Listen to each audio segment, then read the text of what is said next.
আসসালামু আলাইকুম প্রিয় হোমিও শিক্ষার্থী বন্ধুরা, আমরা আজকে আলোচনা করব মূত্রপাথড়ী রোগটি নিয়ে। মূত্রপাথড়ী ছোট বড় মধ্যম নানা আকার হয়ে থাকে। এই ব্যাধিতে স্ত্রী অপেক্ষা পুরুষদের আক্রান্ত হয় বেশি। কিডনি হতে পাথড়ী এবং মূত্রাশয় নামিবার সময় উরুতে বা কুস্কিতে অত্যন্ত ব্যথা বেদনা হয়।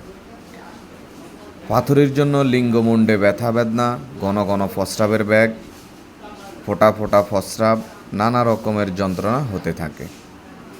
এই রোগের চিকিৎসা হিসাবে আমাদের হোমিওপ্যাথিতে যে কয়েকটি আমরা গুরুত্বপূর্ণ মেডিসিন ব্যবহার করি তার মধ্যে অন্যতম হচ্ছে বারবারিস, যেখানে দেখবেন কোমরে ব্যথা বেদনার সাথে পুনঃ পুনঃ প্রস্রাব ত্যাগের ইচ্ছা এবং তথায় মূত্রপাথড়ী তথায় আমরা বারবারিস মাদার টিংচার 5-6 ফোঁটা করে হালকা গরম পানির সাথে মিশিয়ে দিনে 3-4 বার দেব।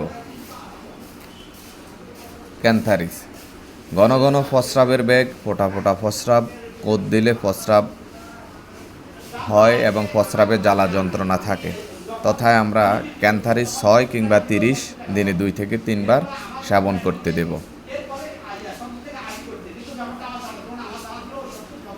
ইউভা উসসি, প্রস্রাব চলতে চলতে হঠাৎ বন্ধ হয়ে যায়, প্রস্রাবে জ্বালা যন্ত্রণা, কাটা ফোটার মতো ব্যথা বেদনা হলে ইউভা উসসি একটি মাদার টিংচার মেডিসিন আছে, 5-6 ফোঁটা করে ঠান্ডা পানির সাথে দিনে 3-4 বার সেবন করতে পারেন।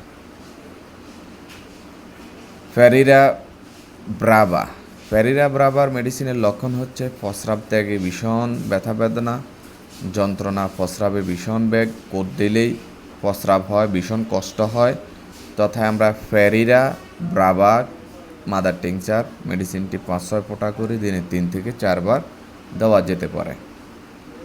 কক্কাস, পুনঃ পুনঃ প্রস্রাবের ব্যাগ, প্রস্রাবে জ্বালা যন্ত্রণা, প্রস্রাবে রক্ত এবং পাথড়ীজনিত ব্যথা বেদনা আমরা কক্কাস মেডিসিনটিকে দেব 30 শক্তি দিনে 2 থেকে 3 বার।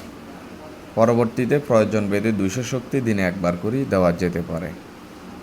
উপর উল্লেখিত মেডিসিনের পাশাপাশি আমরা নেট্রাম্পস 6x কিংবা 12x হালকা গরম পানির সাথে দিনে 2 থেকে 3 বার দেওয়া যেতে পারে।